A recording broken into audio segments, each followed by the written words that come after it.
Gopi Jana Vallabha Givarthari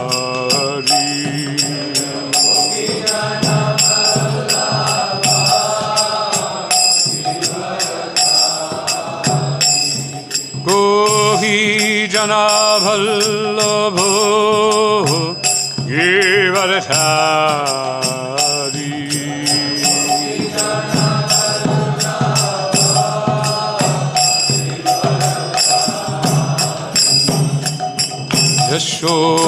Yashodanandana Vrajajanaranjana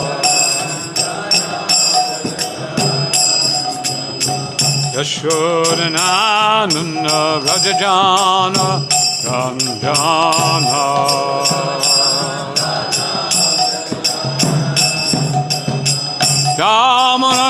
Damanatira Vanachari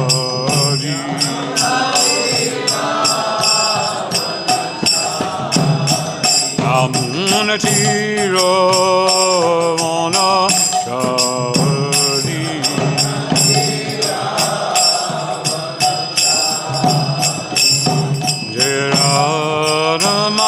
Jayaramadava Kunja Vihari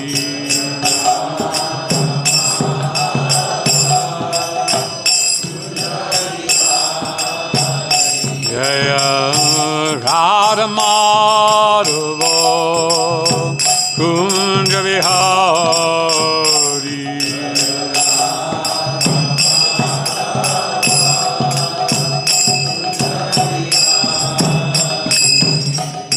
Gopi Jana Vallabha Giridhari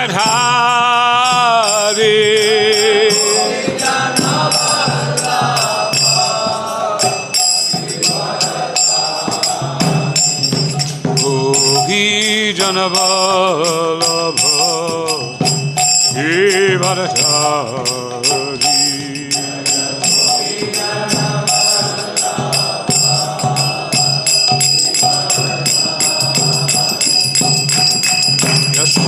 Yashodanandana Vrajajana Ranjana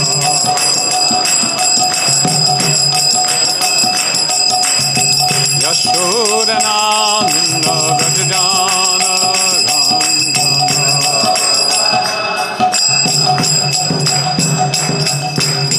Jamuna Tira Vanachari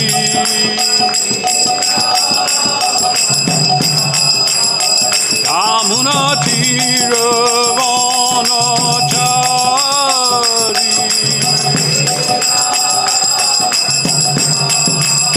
Jaya Radha Madhava Kunja Vihari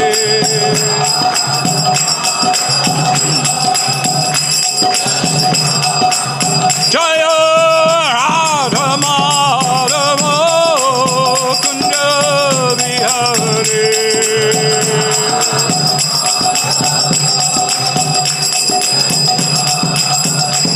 Jaya Radha Madhava Kunja Vihari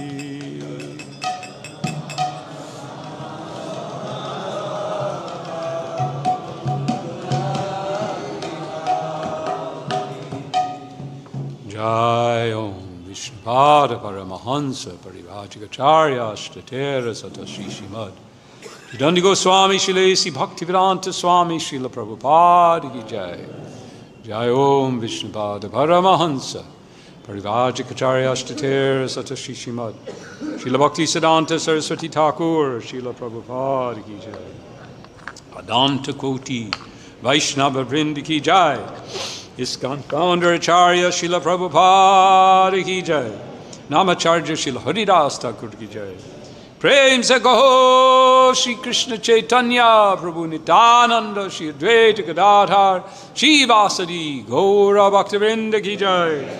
Shri Shri Radha Krishna Gopi Govinath Shama Kunda Radha Kunda Giri Govardhan ki jai. Shri Vrindavan Dham ki jai. Shri Mayapur Dham ki jai. Gangamai ki jai, Jamunamai ki jai, Tulsi Maharani ki jai, Bhakti Devi ki jai. Jai Jai Srimad Bhagavatam Grantha Raj ki jai. Srila Prabhupada ki jai. Samabeta Bhakta Vrinda ki jai. All glories to the assembled devotees.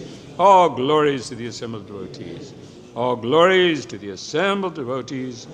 All glories to Shri Guru and Shri Gauranga. All glories to Srila Prabhupada.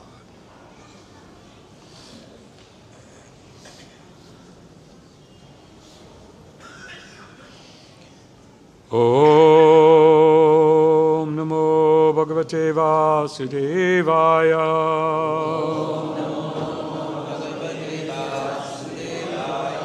Om Namo Bhagavate Vasudevaya.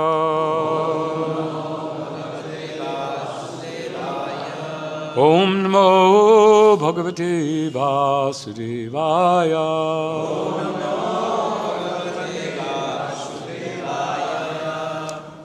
So we're continuing the reading of the Srimad Bhagavatam,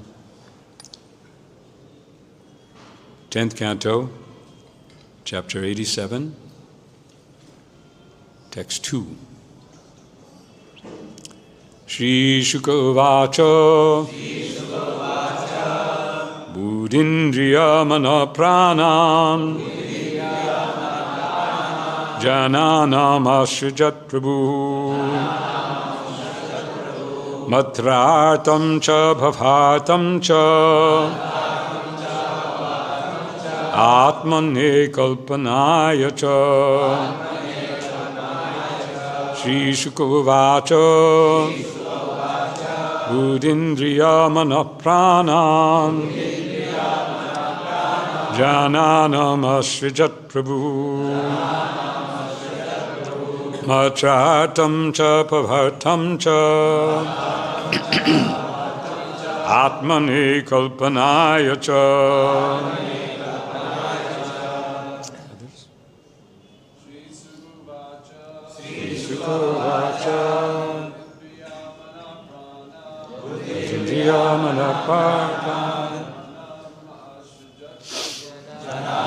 Ashrajat Prabhu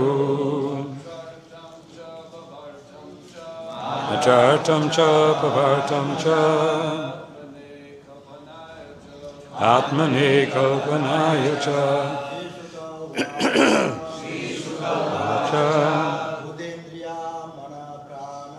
Buddhindriya Mana Pranam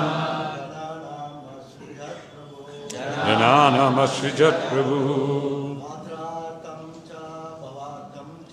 Matrartam Cha Pavartam Cha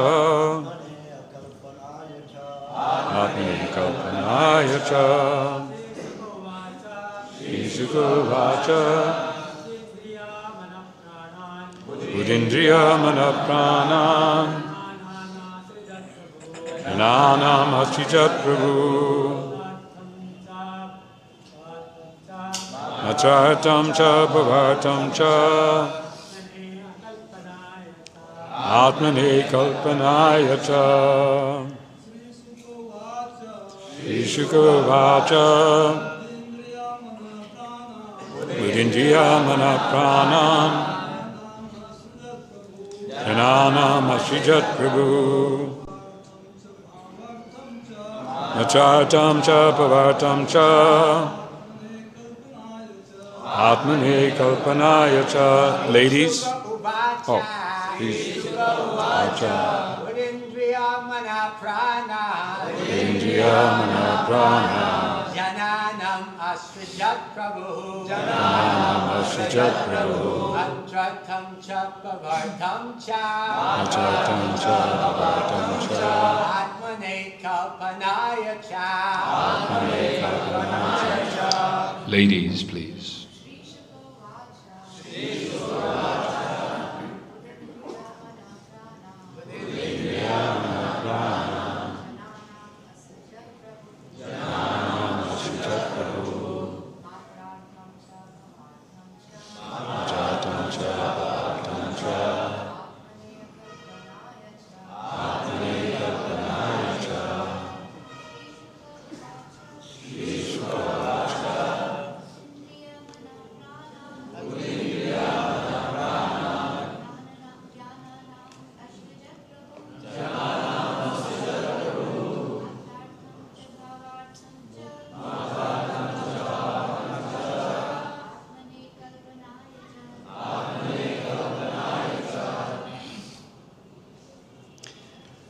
Shri Sukha Uvacha.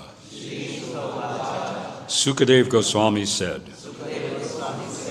Buddhi, material intelligence, Indriya, senses, Manaha, mind, Pranan, and vital air, Jananam, of the living entities, Asrijat, sent forth, Prabhu, the Supreme Lord, Matra, of sense gratification, Artam, for the sake, Cha, and Bhava, of birth and the activities that follow it, Artam, for the sake, Cha, and Atmane, for the soul, and his attainment of happiness in his next life.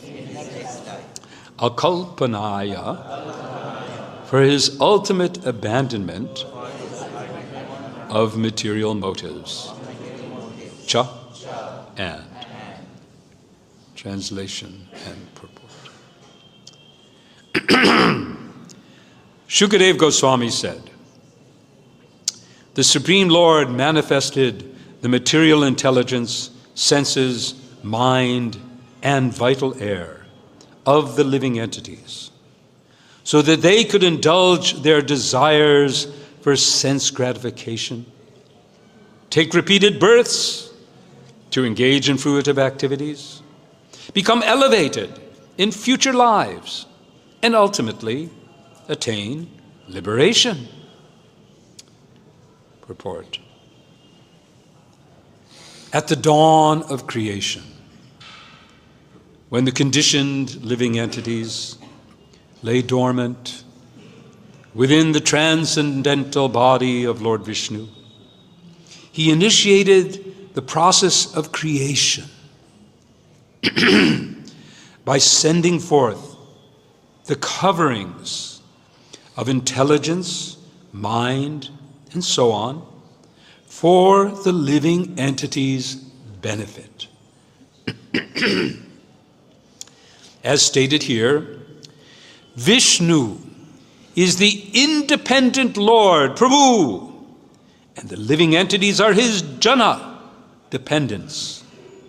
Thus we should understand that the Lord creates the cosmos entirely for the living entity's sake. Compassion is his sole motive.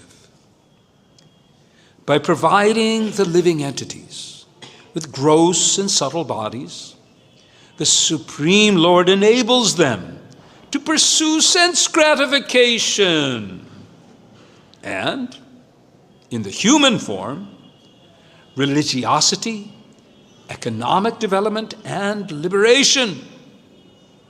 In each body, the conditioned soul utilizes senses for enjoyment, and when he comes to the human form, he must also discharge various duties assigned to him at the different stages of his life. If he faithfully discharges his duties, he earns more refined and extensive enjoyment in the future. And if not, he is degraded. And when the soul eventually hankers to be freed from material life, the path of liberation is always available. Srila Vishwanath Chakravarti comments that in this verse, the repeated use of the word cha and indicates the importance of all of what the Lord provides, not only the path of liberation, but also the paths of gradual elevation through religious life and appropriate sense enjoyment. In all their endeavors, the living entities depend on the Lord's mercy for success. Without intelligence, senses, mind, and vital air, the living entities cannot achieve anything. Neither elevation to heaven, purification through knowledge, perfection of the eightfold meditational yoga, nor pure devotion through following the process of bhakti yoga, beginning with hearing and chanting the names of God.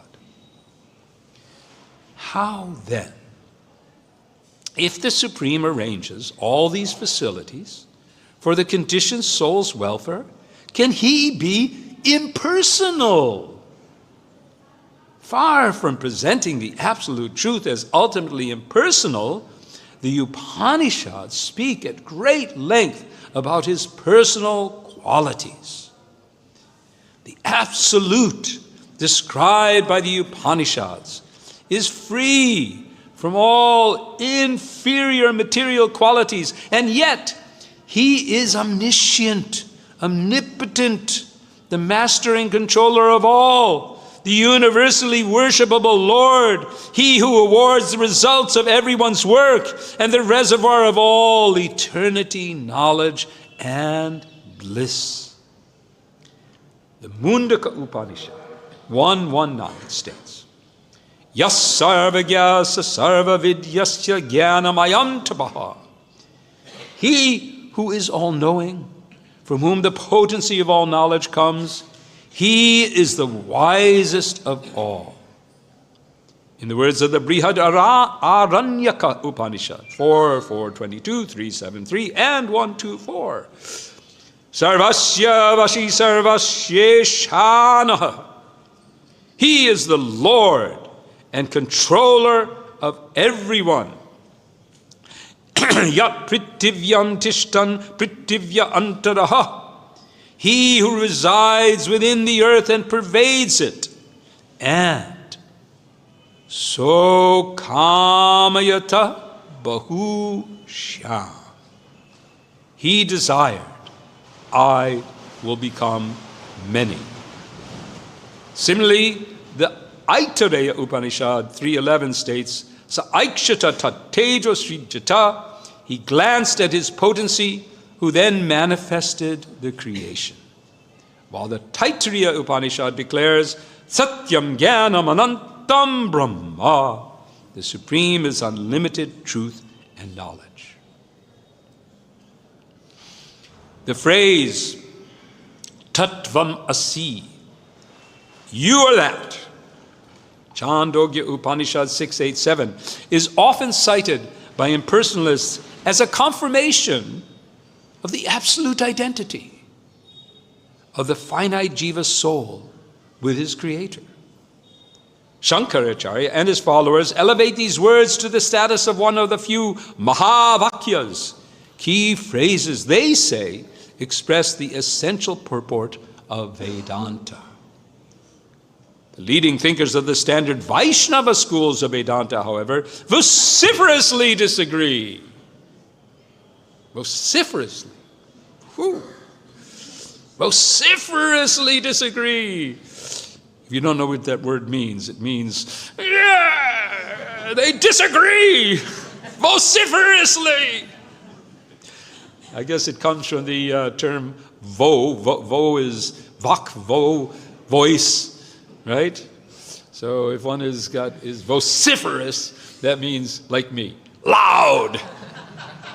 Ha! I disagree. Yes. I promised I'd keep everyone awake. So we can do that. I mean, this is a long purport. I think I'm only halfway through it. So we have to have a little, interjection. We were talking about it this morning, that when in the Krishna book, when we reach this chapter, right, that we're in now, the prayers of the personified Vedas, then, okay. We've been hearing, Krishna Leela and killing demons and all this wonderful, enjoyable activity. Now we're going to listen to prayers. But I have been encouraged recently by some of our teachers. We were at Madhva and I, and my good wife Atita Guna. We just came from retreats at Govardhan with His Holiness Sachinanda Maharaj and Burijan Prabhu. And I've become very intrigued because I think it was Sachinandan Maharaj who was directing us. You need to read and you need to study these prayers of the personified Vedas. They're filled. I mean, this whole exchange began with Parikshit inquiring, well, how can the Vedas point to bhakti? This is the question. We'll hear later on how Vishwanath, well, I'll point to that anyway. But when we go through these prayers, as we go through them, we'll find that they're all pointed to bhakti. And here, so far, we've been hearing also, again and again, we've been hearing various actual Vedic statements. And that's what we're going to try to explore. How do these Vedic statements, particularly there's one that I wanted to explore, that we just said, so kamayata bahushyam. So we'll get back to that. But let's just try to finish. All right, so vociferously disagree. Do we all vociferously disagree? If you all disagree with this Mayavadi idea that Tatvamasi means thou art that, means you and I remember, fortunately most of you didn't, hopefully, did not go through the period of, that we, well, some of it, it's PRA probably. Oh, you were in the military, so maybe you missed out on some of the wildness of the 60s. Okay. So I remember, some of these trips, we called them, where, yes, I am you and you are me, and because, this is called word jugglery, right? So you're an I'm an I. So I and me and you and me and you and I and me and we are all one. Yes. Tatvamasi, you are that. You are me and I am you and we are all together. Anyway, that's okay if we put it in relationship to Krishna. Yes, we are all together. We are all his jiva energy. Eko Bahu Shyam. So we'll talk about that. But, yes, we are one and different. Acharyas, Ramanuja, Madhva, Baladev, Vidyabhushan, and others have offered numerous alternative explanations according to a systematic study of the Upanishads and other Shrutis. The Shrutis. These are the Shrutis that we're going to be hearing from. And as we hear from these Shrutis, we'll begin to understand how from their mood they obtained the greatest fortune to come to be with Krishna and to dance with him in his rasa dance. He's saying, what are the Shrutikara gopis? What is the proper term? Something like that. Yeah.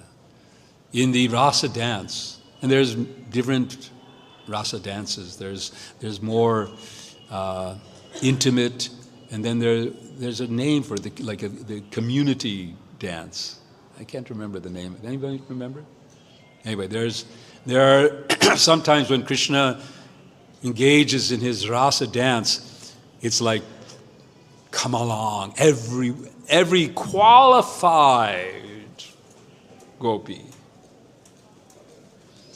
In those dances, then the Shrutikara gopis, the rishi, the rishis from Dandakaranya, who wanted to have this service, they get to come. But there are other times when it's more intimate. So the Shrutis. The question Maharaj Parikshit has submitted here, namely, how can the Vedas directly refer to the absolute truth, has been answered by Sukadev Goswami. The Lord created intelligence and other elements for the sake of the conditioned living beings. A skeptic may object that this answer is irrelevant. The Vishwanath Chakravarti in his commentary gives an example. Say, I ask you, what is for lunch? And you say, I'm going, the moon is rising tonight at 8:15. I asked you what's for lunch, and you told me about the moon? So one may ask, well, Maharaj Parikshit asks, how can the Vedas directly refer to the absolute truth? And Sukadev Goswami says, well, the Lord created intelligence and other. It's not a direct answer. But Sukadev Goswami's answer is not actually irrelevant. As Srila Vishwanath Chakravarti explains, answers to subtle questions must often be phrased indirectly.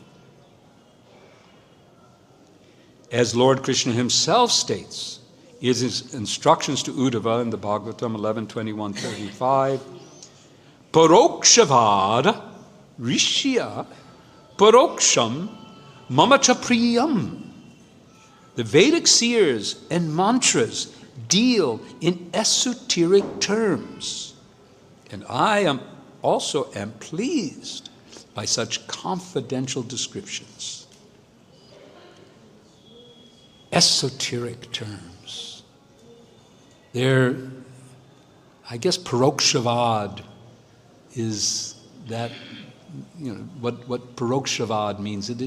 It's the meaning is subtle. It's hidden. It's not obvious. And Krishna says, I like this.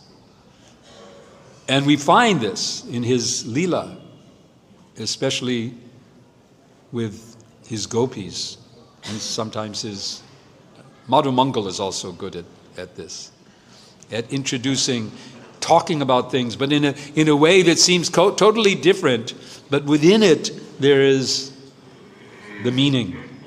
And Krishna is like, maybe he likes also riddles, perhaps. I don't know. We do, right? Many of us like to solve riddles. How many times you get a riddle and you say, okay, I'm going to try to solve this riddle. And you feel so happy when you do. So the pleasure of riddles and esoteric meaning and bringing this out, the pleasure we feel is just a reflection of the pleasure that Krishna feels in everything. Everything that we're trying to enjoy, and that's what we're going to try to come to. Just have to finish this purport. Okay.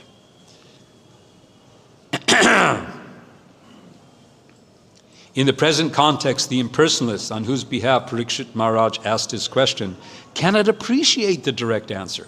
So here it says that Parikshit is asking his question on behalf of the impersonalists. So this is another instance of how Bhagavatam, Bhagavad Gita, Arjuna was doing the same thing. That on behalf of those who need to hear, even though he knows.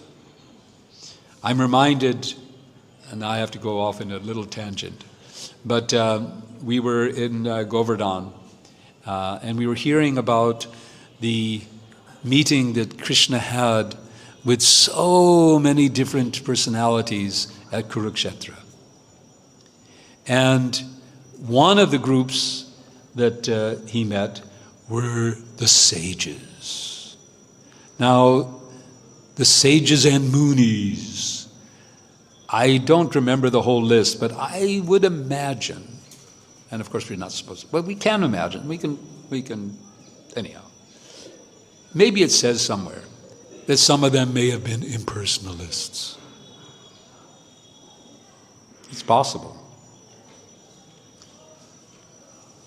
So many different people were in the world, when Krishna was present. Not everyone could see him. Not everyone could see him as he is. So some of these sages immersed in there, and one indication that I feel that some of them may have been in that mood, there were a few that spoke, and they spoke about Krishna in a personal way. But what surprised me was after saying maybe just a few words, it appears, they came, they were saying a few words, they praised Krishna, and then they prepared to leave. They were going. Until Vasudeva speaks up and asks a question about that the response, Narada Muni responds, because he asked about what are the fruitive activities that one performs when one is doing fruitive activities? I can't remember exactly, but it was like, karma kandya. And Narada was saying, this is interesting. Krishna, Vasudeva is your son, and you're asking these kind of questions as if you think he's... And then later on, what happens is that they respond to his question, and they ultimately talk to him about doing sacrifices, and Vasudeva takes the opportunity and says, please, do sacrifice here. And thus, a big, huge sacrifice takes place, and everyone gets to be engaged in service. These sages had come, they'd given some words, but they didn't get a chance to do service. And now they did some service. So similarly, Parikshit is asking on the behalf. So instead, Srila Sukadeva Goswami gives an indirect reply. Quote, you say, the impersonalist, that Brahman is indescribable by words. But if the Supreme Lord had not created the intelligence, mind, and senses, then sound and other objects of perception would all be just as indescribable as your Brahman. You would have been blind and deaf since birth, and would know nothing about physical forms and sounds, what to speak of the Absolute. So, just as the merciful Lord has given us all facilities of perception for experiencing and describing to others the sensations of sight, sound, and so forth, in the same way, He may give someone the receptive capacity to realize Brahman. He may, if He chooses, create some extraordinary way for words to function. Apart from their ordinary references to material substances, qualities, categories, and actions that will enable them to express the supreme truth. He is, after all, the Almighty Lord, Prabhu, and He can easily make the indescribable describable. So let's try to understand what's just been said, because this is packed up. Okay, let's go back. What was the question? What was the question that Parikshit was asking on behalf of the impersonalists? How can the Vedas refer to directly the absolute truth? Yes. How can they do this? So it's why are they saying this? Because they are thinking that the absolute truth, Brahman, is impersonal, and thus is, what's the word used here? Indescribable. Indescribable with words. So, how can the Vedas describe the Absolute? Because the Vedas are words. The Vedas are all words. That's what they are. They're words. So then, what's the response? First, the first response is that without senses to hear, you wouldn't be able to perceive anything, but to speak of the absolute truth. And then what's really special here is where Vishwanath explains here that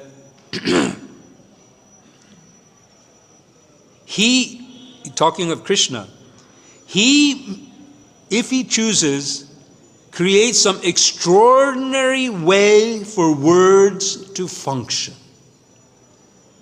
Some extraordinary way for words to function. Now, what comes to your mind right now? Hare Krishna! Hare Krishna, Hare Krishna, Krishna Krishna, Hare Hare, Hare Rama, Rama Rama, Hare Hare. Krishna has made these words. They are words.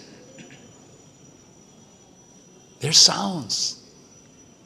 But he has made this extraordinary way for these words to be him.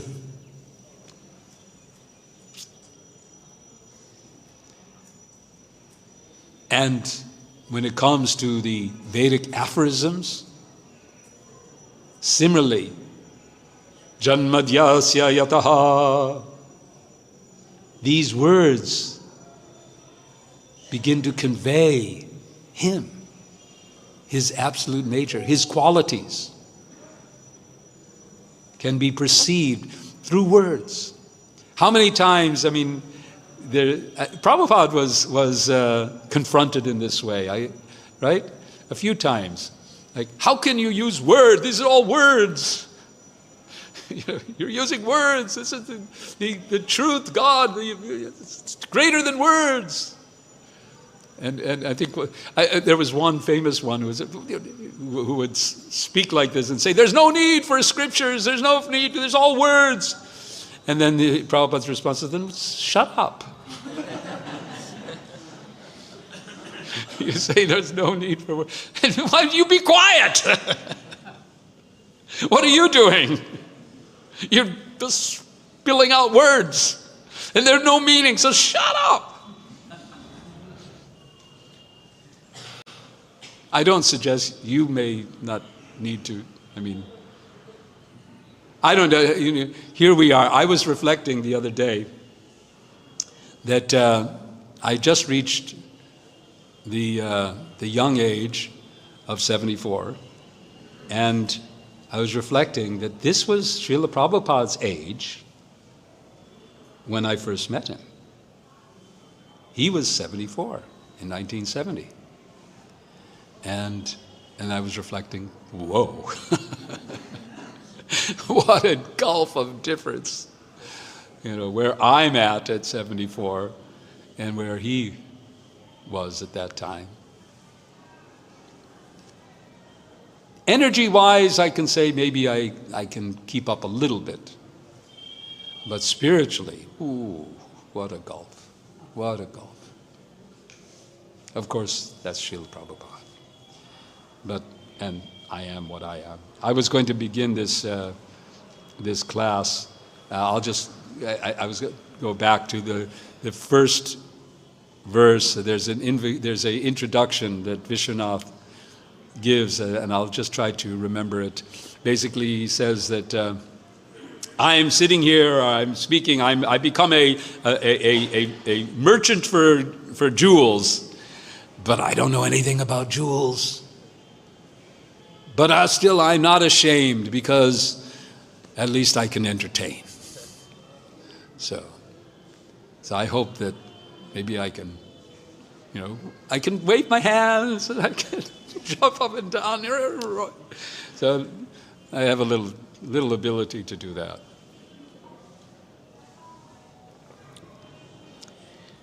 So, he's the Lord, and he can easily make the indescribable describable. This is what Sukadeva is trying to convey. From your impersonal view of the Vedas, being words,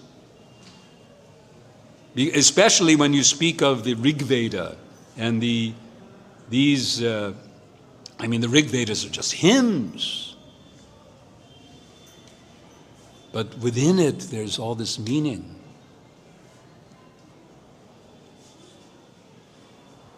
So, we'll try to finish the purport.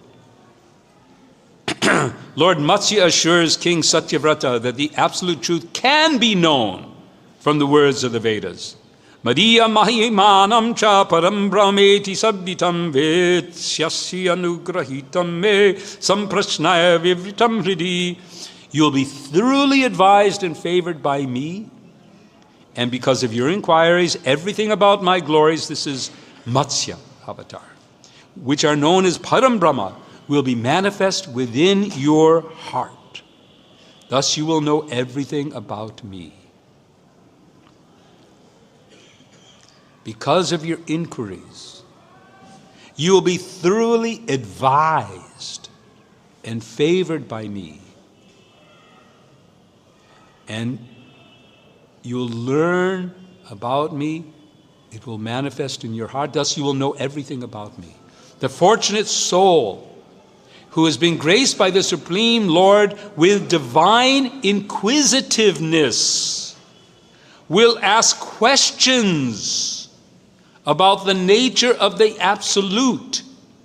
And by hearing the answers given by great sages, which are recorded in the Vedic literatures, he will come to understand the Lord as he is.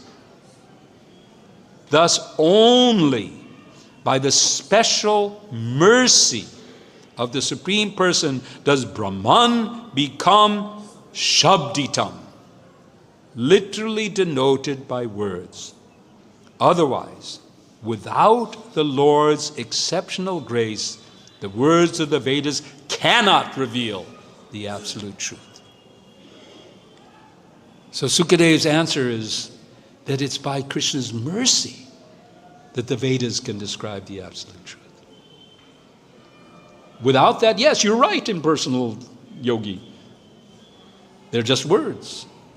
But by the mercy of the origin, because where do the words come from? Where do they come from? The words come from intelligence and mind, which is coming from Krishna, and senses, the tongue to speak them, the ears to hear them. All of this is created by Krishna for the benefit of the jivas. Srila Vishwanath Chakravarti suggests that the word buddhi in this verse, spoken by Sukadeva Goswami, can indicate the Mahatattva from which evolve the various expansions of ether, such as sound, which is designated here as Indriya. Mritartam then means for the sake of using transcendental sound to describe Brahman, since for that precise purpose the Supreme Lord inspired Prakriti to evolve ether and sound. In Vishwanath Chakravarti Thakur's Sarata Darshani commentary, he explains 3 or 4 times, this can mean like this, or it can mean like this, or he expounds. This is one of the wonders of the Vedas.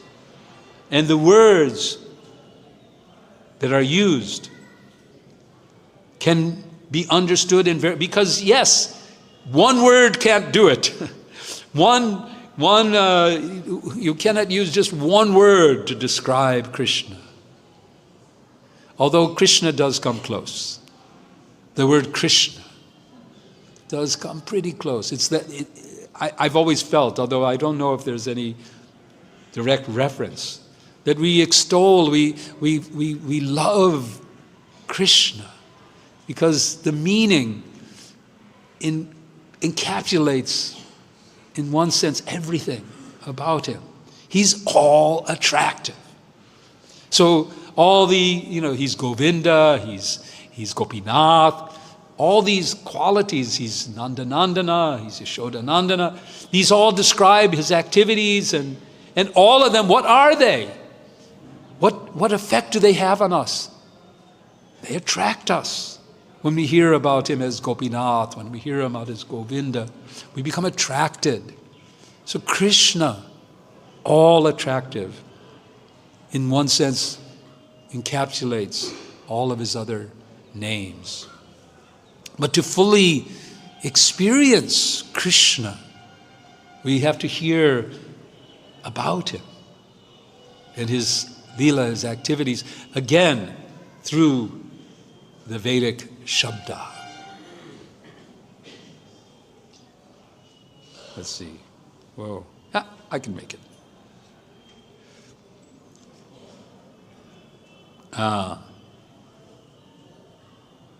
A further understanding of the purpose of creation is spoken by the words bhavartam and atmane kalpanaya, if the reading kalpanaya instead of akalpanaya is taken. Bhavarta means for the good of the living entities. Worship, kalpanam, of the Supreme Self, atmane, is the means by which the living entities can fulfill the divine purpose for which they exist. So, the phrase or the words in this purport that really struck me most. What's a phrase that most of you should know that begins Eko? That's Eko Bahunam, but there's another one that's in this, but it's not in this. Eko Bahu Shyam, right? So this phrase is repeated, Srila Prabhupada repeats this phrase many, many places. You can look it up in Vanipedia. As that, Eko Bahu Shyam. Eko, one, becomes many. Now, this phrase is used in different Upanishads, but in the one quoted here, which is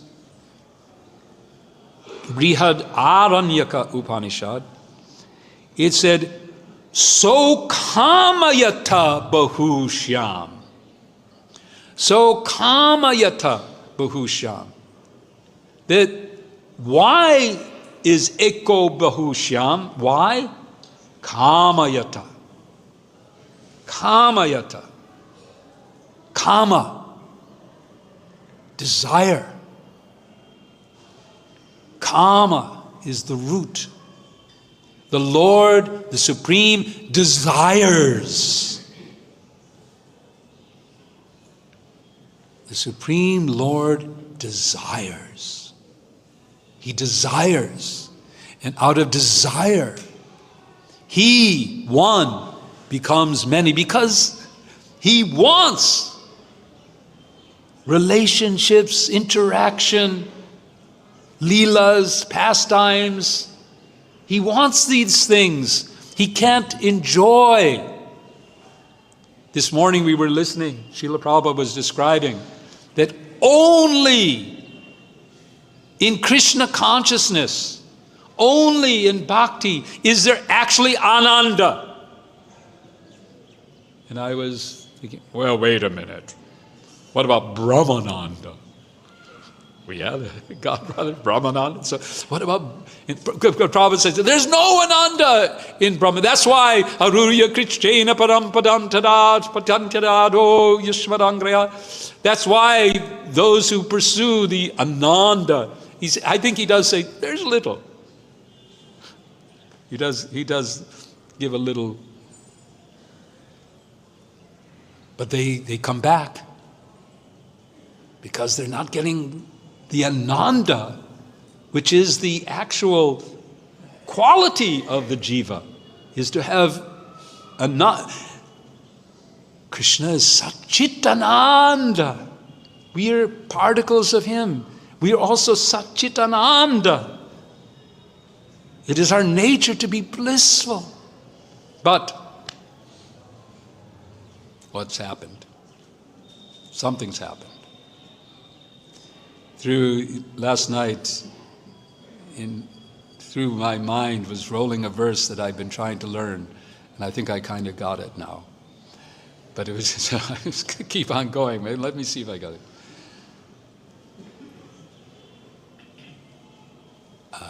Okay.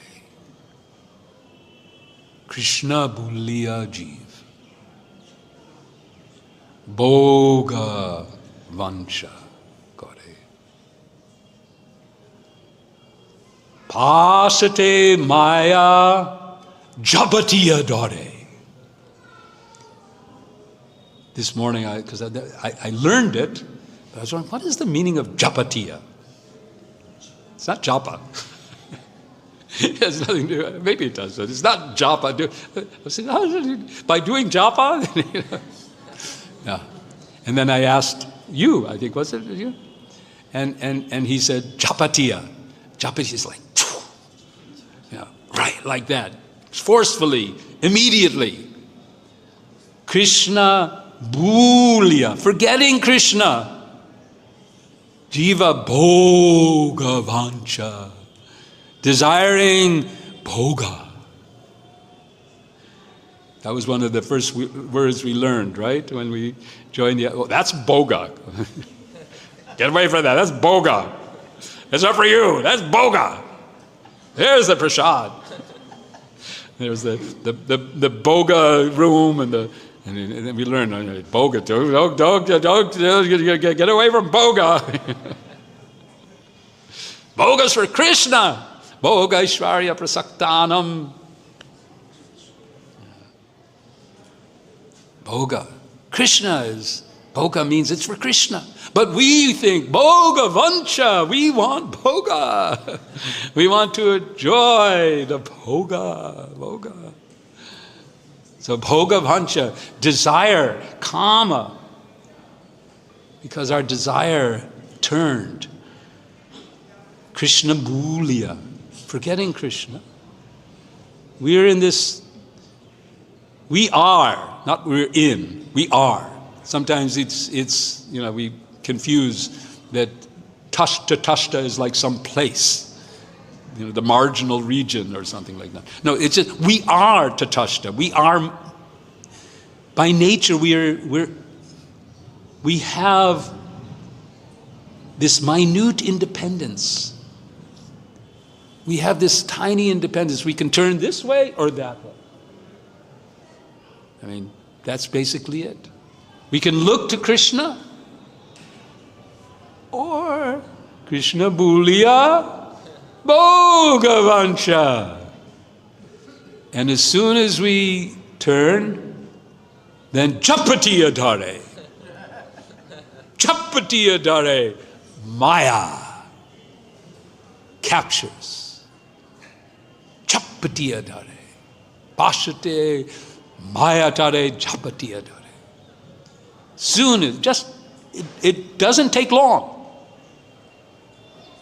I think we all have that experience.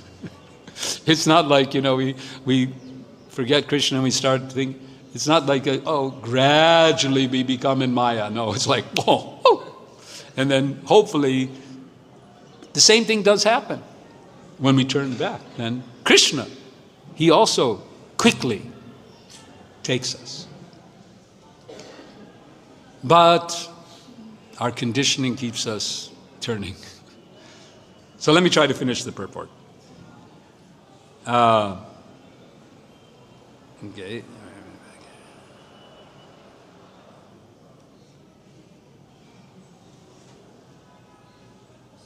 So, intelligence, mind, and senses are meant to be used for worshiping the Supreme Lord, whether or not the living entity has yet brought them to the stage of transcendental purification. So the Vedas, that's what they do. They show how to engage our mind. Even akama sarvakama va moksha kama udaridi tivrena bhakti yogena yajeta purusham param. That whether we have desire for Krishna or desire for this material world, still the Vedas engage us like those sages, in some sacrifices, and we do some service. How both purified and unpurified devotees use their intelligence, mind, and senses in worshiping the Lord is described in reference to the following quote from the Gopal Tapani Upanishad.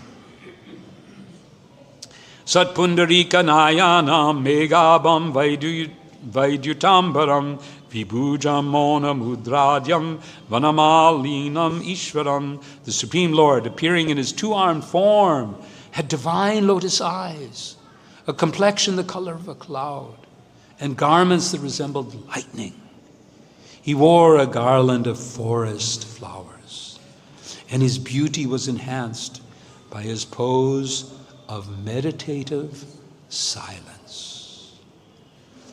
The transcendental intelligence and senses of the Lord's perfect devotees correctly perceive his purely spiritual beauty, and their realizations are echoed in the Gopala Tapani Shruti's comparison of Lord Krishna's eyes, body, and clothing to a lotus, a cloud, and lightning.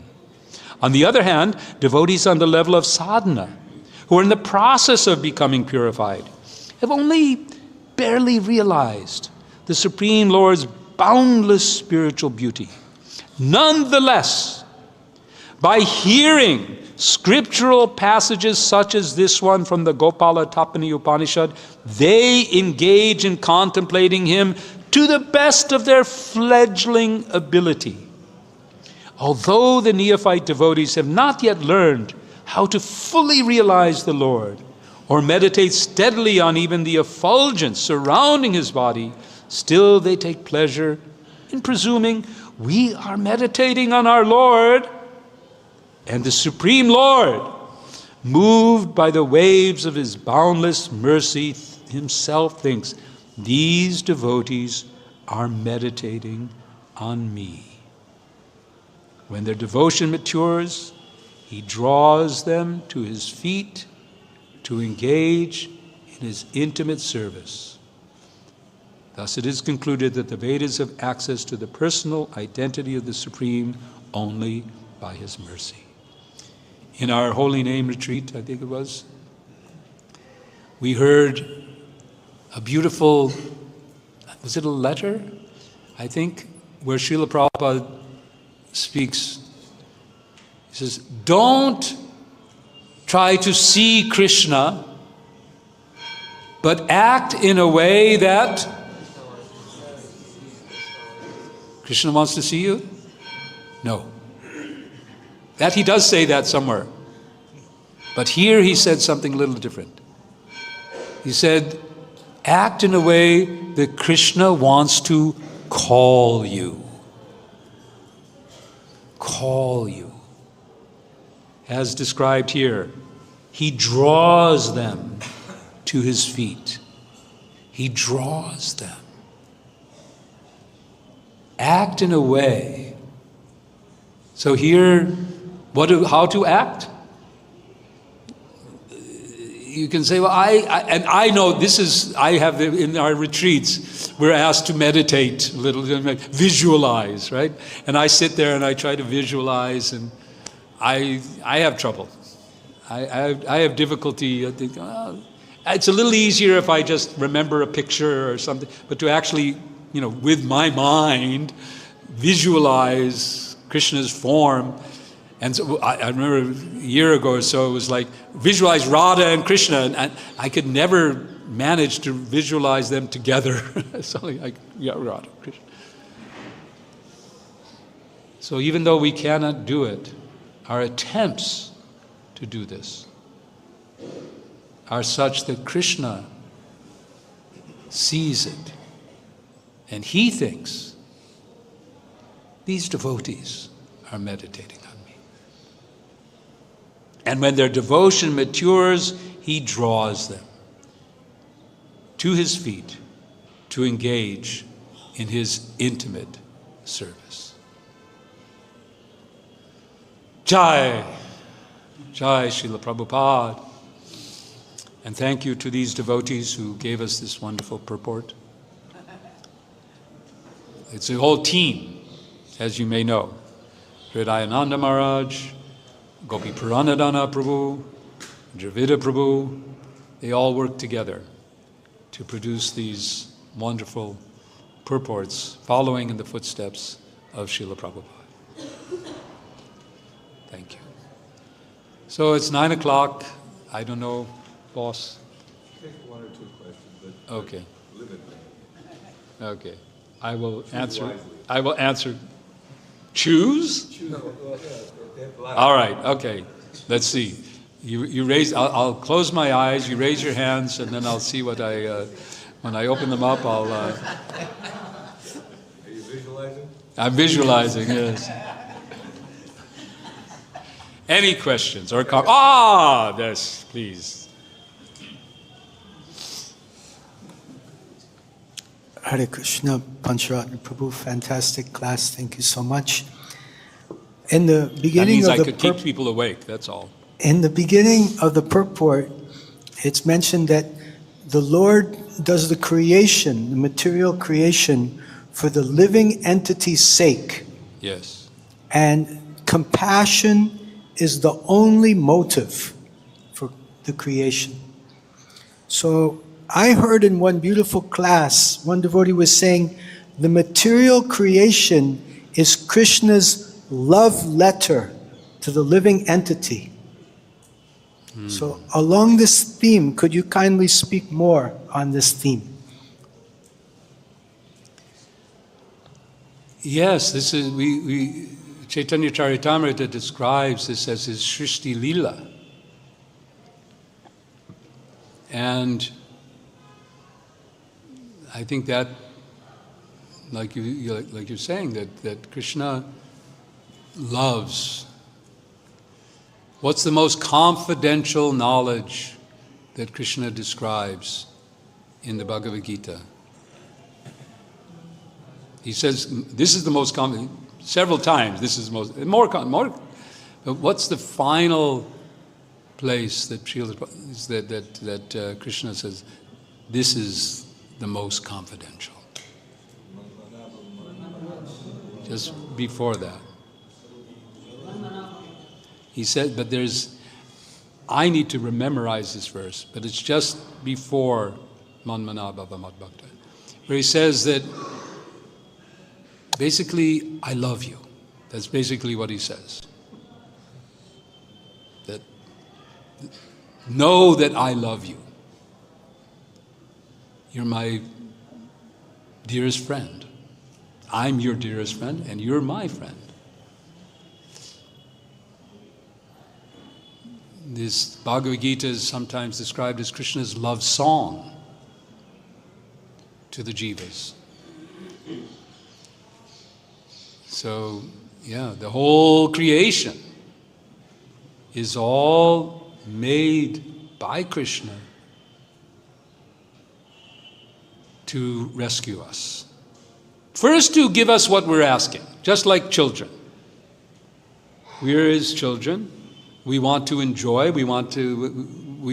We're. Now, how that happens, I'm not going to go into that. Anadi, Bule Ji. That is inconceivable. The anadi quality. But the fact is that some or other, we have this desire, kama. We are by nature with desire. Krishna has desire. Krishna, the Supreme, has desire. How can we not have desire? Desire is our nature. There's even from the material point of view, there's a question of where does desire come from? There's one materialistic view that even consciousness is the result of desire. The desire comes, the organic, creatures want. They want. Everything wants. There's even the microbe wants. The virus wants. Desire. There's a need. There's something that's not there and we want it. So need and desire is the nature. But our desire to enjoy independently of Krishna is Maya. Because it cannot happen. We just heard everything is coming from Krishna. If we want to desire, yes, all right, desire. I'll give you what you're wanting to desire. But you'll find out that without me, it's in New York terms, meh. That's only New York. Any New Yorkers here? No. You know, meh. So, yeah, so. Yiddish term. So yes, it's all His mercy. That's the other point of it, that it's His mercy. All right. Okay. So, Hare Krishna. Thank you. It was a long purport. Words can't I have an describe excuse. anything. No, so what good are questions? Words are useless, right? Yes, right. Hare Krishna. Yeah, I'm sorry because it was a very long purport, so it took a while. I couldn't finish it. Hare Krishna. Jai Srila Prabhupada. It's Grace Pancharatna Prabhu ki.